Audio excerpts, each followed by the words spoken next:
Welcome to Inspiring Women with Laurie McGraw. I am your host, Laurie McGraw. I have spent the past 30 years in leadership, and over the years, I've come to learn one thing: women need women, and not just any women, but inspiring women. Tune in every week to hear from women at the pinnacle of their careers and from others who are just starting out.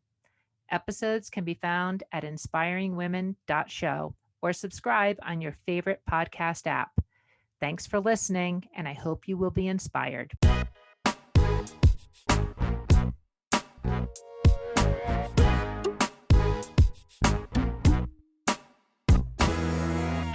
This is Inspiring Women, and I am Laurie McGraw. And today we're speaking with Sanjida Chowdhury. She is the Vice President of Government Pricing and Compliance and the Chief Compliance Officer at Fresenius Kabi in the North America region. Fresenius Kabi is a multi-billion-dollar global healthcare pharmaceutical company.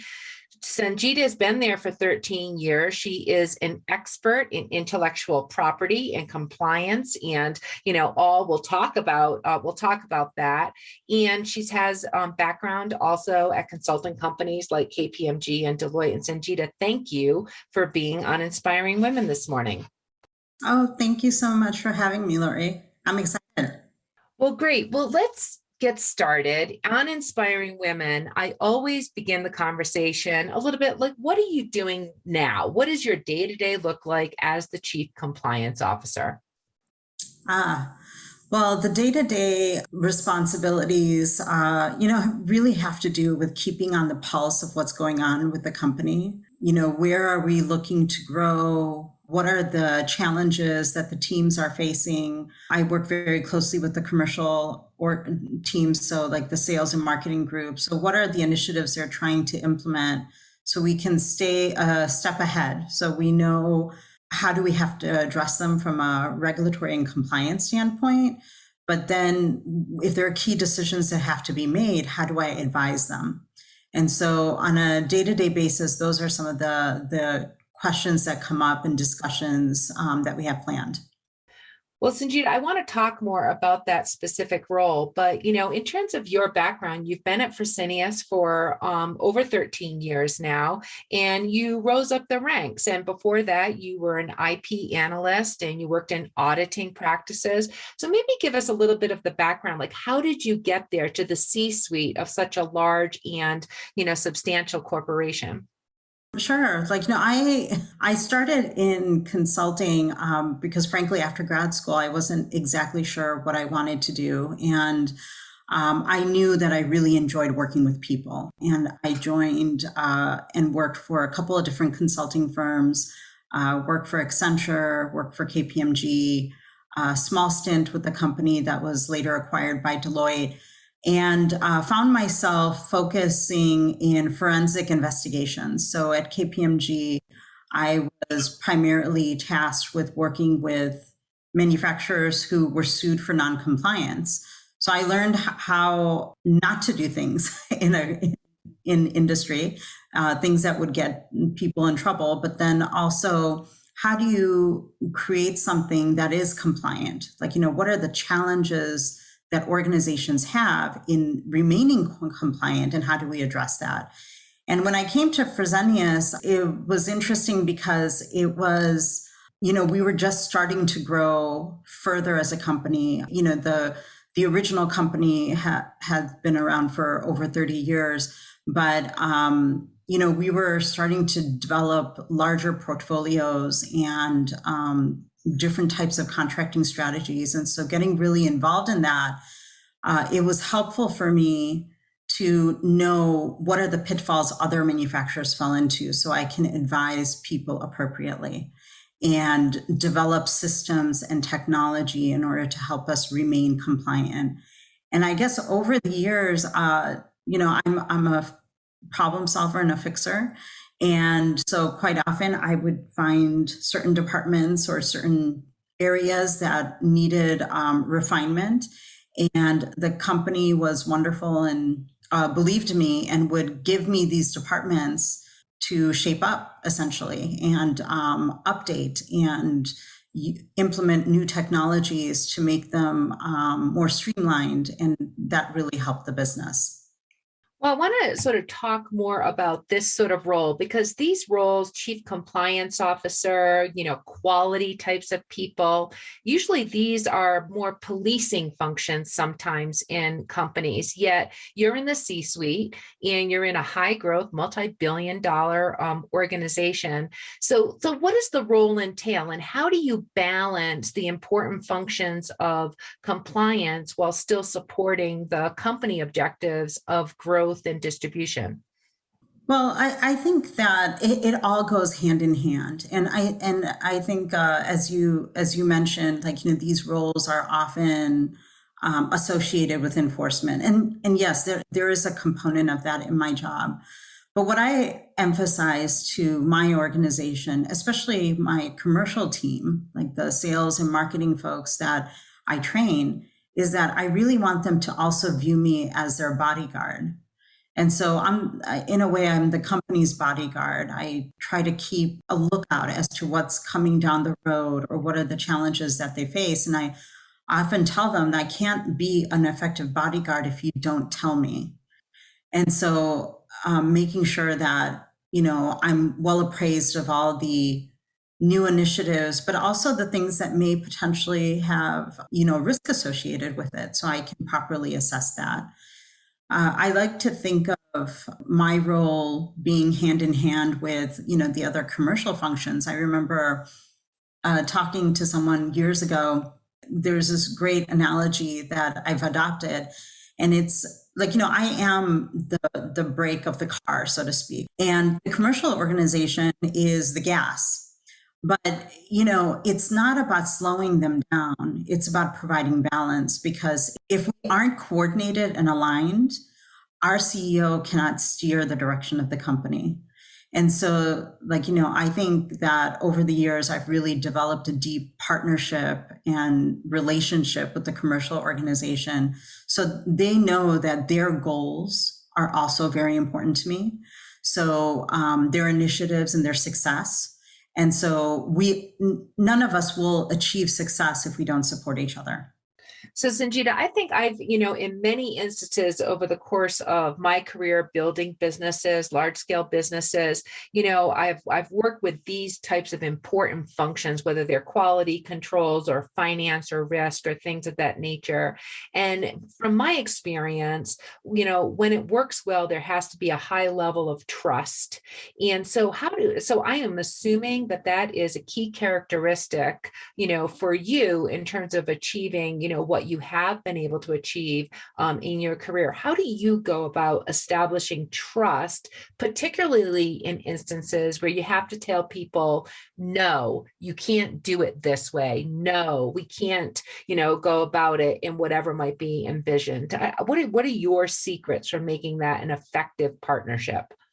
I don't know if it's a secret, but I often couple that no with it might not be an outright no, we can't do that, but it might be okay, we can't do that in that way. Or like what I always tell people, involve me right from the beginning of the idea, because then we can define that path together. Because I need to understand what is their objective. And I think that's where the trust comes in, because I'm usually part of processes right from the onset. And so oftentimes I identify pitfalls that they would have actually come across in the future, but they were just not aware yet. So I'll advise them on technology challenges or limitations that we have as a company that they need to address. And I think my viewpoint is much more broad than just compliance. I think that has helped me really garner the trust of the folks within the company, because they know that I am not only looking at them through the lens of compliance, I'm looking at them through the lens of how are you going to be successful and how are we going to do this well in a compliant fashion.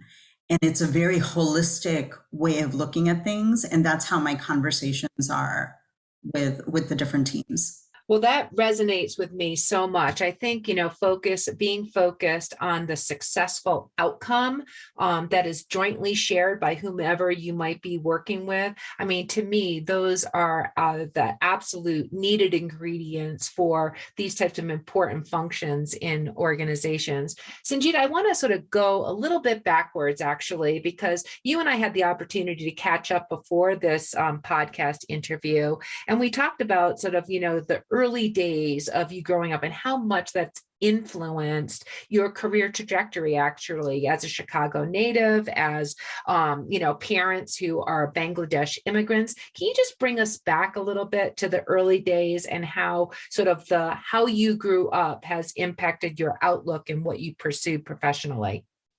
Yeah, I think, as you said, I am the child of Bangladeshi immigrants. I have a very large family in the Chicagoland area and a very proud Chicagoan myself. I think that growing up, as the eldest of three in my family, I think I had an overdeveloped sense of responsibility on, almost paving the way for my siblings and myself, but also learning how to navigate in an area where my parents were not the best advisors, right? Because they were not familiar with the school systems and things like that. I think that has given me a very different perspective. Like, I think some of the challenges that I've had or overcome, all of them has helped define me as a person and has made me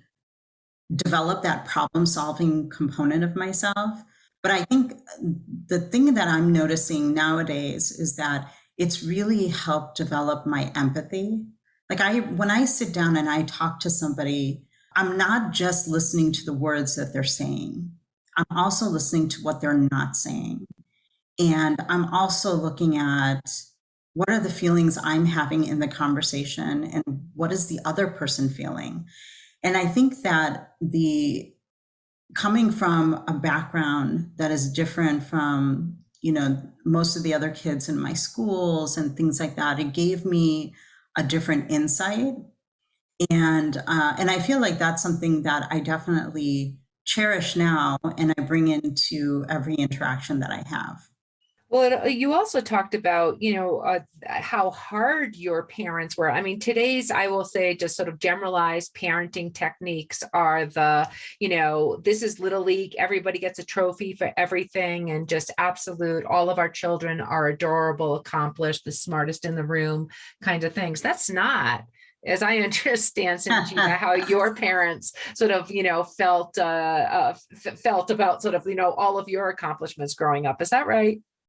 Yeah, yeah, like my parents, they were extremely hardworking, and they would come back from work and over dinner, try to I would say herd in my siblings, and I would pop in with some of my exam papers, and I remember in particular, my dad at some point, I brought in like a math exam, and I think I got like 98%, and I was incredibly proud. It was the highest grade in the class, and my dad looked at it and he's like, "So what happened to the 2%?" And I just remember at that point feeling so angry, look at the 98%. What do you mean you're focusing on the 2%? And my parents really instilled in me in that, well, the 98% that I achieved, it is an accomplishment. And they also instilled in me that there was more, there was definitely more. So am I looking at, where did I not get that 2%? Why did I not get that 2%? Am I curious? And am I digging into, how do I eliminate the mistakes that I made the next time around? So yeah, so it's definitely a different mindset. I often do still look with that critical eye. Like when I get feedback, I take feedback very earnestly, because that is that 2%. And if I don't focus on that feedback and how to implement that properly, I'll never get to that 100% that I'm looking for. Well, if you're always chasing that 2%, how did that manifest itself in terms of how you pursued those early days of your career? Because again, I mean, you've been Fresenius for 13 years, many promotions, to again being in the C-suite today. But how did that early sort of, focus on career manifest based on that sort of upbringing? I think I have an ability to seek out and find what's not working. I think that 2%, like, when I joined Fresenius and started looking at the existing processes, just noticing, oh, well, this process doesn't seem to be really streamlined or free flowing. It seems a little cumbersome, so I think my eyes already always focus on that 2%. And by focusing at that 2%, then I'm constantly moving towards excellence. And that's how I train my team. It's not about finding fault, that there's something wrong. It's about how can we do something better? How can we do something faster, more cost effective, more cost efficient? And how do we do that in order to achieve the goal that we have? Fresenius Kabi, our primary tagline is caring for life. And so we take that to heart. We bring drugs to patients who really need it. Many of our employees also have had situations where they've received our drugs in medical settings, and it's a very deep-seated value that we have. And I orient my team to looking for those 2% moments, because that 2% will bring us closer to serving more people and supporting healthcare in general in the US. Sanjida, what I don't understand in this, and I like the sort of focus on pursuing that 2%, but that does not sound like it lends itself to having empathy. It actually sounds pretty hard driving and sort of, no excuses for errors, kind of heads down approach. But yet you said that, empathetic leadership is part of how you define yourself. So where did the empathy learning and how did that become part of how you lead? Empathy. Yeah, empathy is an interesting thing. I think I would attribute a lot of my empathy is related to the challenges that I've overcome, in my career or in my education. I've often been the only woman in the room. Like, I went to a technical high school, and I remember, when we got ranked during, at the end of every semester, almost most of the time, most of the folks who were ranked before me were, other men. I went to an engineering school, which was 80% male. I went to a graduate engineering program, and very similar statistics, I think, or demographics, between male and female ratios. So I feel like there were certain things where I felt that I needed to work harder. And, I think that I appreciate that that is not a lacking in me. I think that, like I think you said, with going for that 2% is, heads down and hard nose. But I think the main thing is it's not a punishing view. It's not like, if you don't achieve that 2%, there's a disciplinary action or something like that. But it's always like, okay, that's great. And what else can we do from that? And so it comes from the thought process of growth, that we as humans are always trying to strive to grow and learn continuously. And we all learn and grow at different rates. And we all need encouragement and support in order to keep fostering our development. But we won't foster any development if we ignore that 2%. Sanjita, if we go back to, so we've talked a little bit about your background, how culture and family is an important part of what you bring to your professional teams and your work. Along the way on your trajectory, were there any points in times where you had a particular example you might want to share that was a big growth moment for you, an aha moment, something that helped you understand what was important for you to pursue the next level or rung up, if you will, of your career trajectory? I think one time would be actually when I had my first daughter. So I have two young daughters, and my first one, I was getting ready for a potential promotion within my organization. And I remember feeling like, a little conflicted, like, like what is this pregnancy going to mean? Up at that point, I had not seen anyone in the organization, not anyone, I would say, probably any executive woman who had a child in the organization. And, I had mentors who had, some of them had somewhat old school values. And I remember asking one of my mentors about, I had just hit my 3-month mark, and, the pregnancy was stable. How do I go about telling, my boss and the executives? Does she have any feedback? Um, and she told me that since I'm coming up for a promotion, maybe I should wait until they announce the promotion. And I just remember that just did not sit well with me. Like there was something, I don't know, not integrous about that. And the very next day I told my boss, and it was actually great. Like I felt very celebrated during my first pregnancy because the executive team was extremely supportive. And I went on maternity leave and I came back, and 2 months later, I was promoted. And so that was a really aha moment for me. Like, I think that there were a lot of misconceptions of the workforce, women in the workforce that I grew up with, or that I've heard along the way. And realizing that actually, those are just words, it's not what I've experienced. And really trusting my experience and realizing that I can create and forge my own path and not necessarily be limited in the ways that, other folks have said that I might be limited.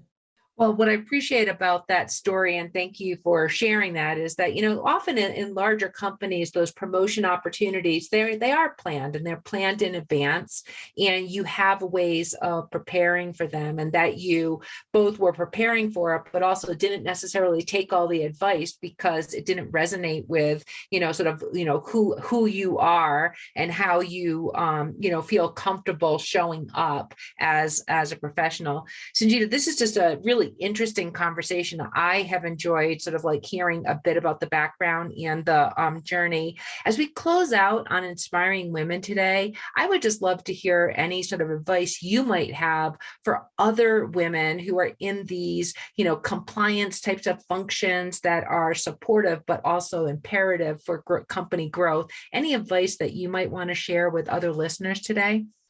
I think one thing that, as I look back, I wish I pursued more mentors and a wide variety of mentors. I think that as I got further on in my career, I became more involved in mentors, and I think that, again, going back to that aha moment that I had, like, I think that some of my greatest mentors were times where things were going great at work or things were going great in my career. I think that sometimes I used to view that I need a mentor when things are not going well. Mm-hmm. Like, that's really not the focus. So I think have as many mentors for as many different areas, and you don't need to have one mentor for everything.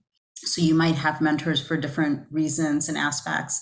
I think that's also a great relationship development experience for people. I also think, I've had great coaches in my life as well. I've had great executive coaches and great spiritual coaches. And I think it's really important to remember that we are, multi-dimensional human. And so we need support in all areas and in all aspects of our lives. And it's always something that can really help buoy us in any time where we need it or we not. So those would be, I think, and I think cherish those conversations and cherish those relationships. I think that, I can still remember the really important conversations and points in my life where someone has played a pivotal role in a decision. And, if I didn't have those relationships or conversations, who knows what choices I would have made. Well, it seems like you've made quite a few excellent choices along the way. And Sanjida, I think that's really great advice. I appreciate it. This has been an excellent Inspiring Women conversation. I have been speaking with Sanjida Chowdhury. And Sanjida, thank you so much. Thank you. It was wonderful to be here. This has been an episode of Inspiring Women with Laurie McGraw. Please subscribe, rate, and review. We are produced by Kate Cruz at Executive Podcast Solutions. More episodes can be found on inspiringwomen.show. I am Laurie McGraw, and thank you for listening.